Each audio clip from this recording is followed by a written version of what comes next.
مواليد برج الميزان، هلو هلو هلو ميزان. الخديعة اللي حتتعرض لها أو تعرضت لها رح تاخد حيز كبير من وقتك بأسئلة كيف وليش ومين وكيف ما انتبهت وكيفما وحيثما. هذا كله ما رح يفيد. النهاية والعبرة في إنك تنتبه في المرات القادمة. ممكن فهموك غلط، فهمتهم غلط، أو الأمور ما حدثت زي ما أنت بدك.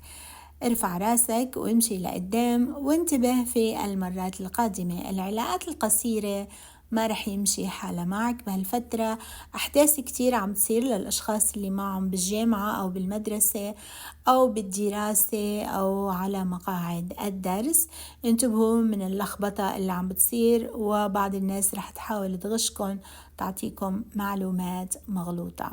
سفر يلغى للبعض منكم، وأحداث كتيرة تتغير فجأة وتنقطع abrupt يعني بشكل غير متوقع.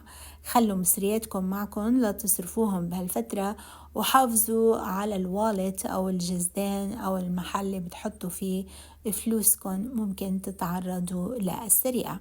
اكتبوا لي بالتعليقات شو عم بصير معكم. تابعوني على MJ عالم التارو على اليوتيوب.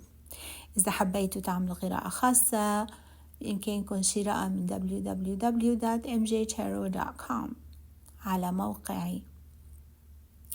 ميزان، اللخبطة اللي عم تحصل معكم هي بسبب بعض الأشياء اللي عملتوها غير محسوبة. أما الطلاق أو التفكير بالطلاق أو الانفصال فهو على الساحة. يمكن ما يمضوا الأوراق أو ما يقدموها لإلكم، لكن ما في شك أن هناك تواصل مع المحامي أو المحامية وعرض لهذه الأمور.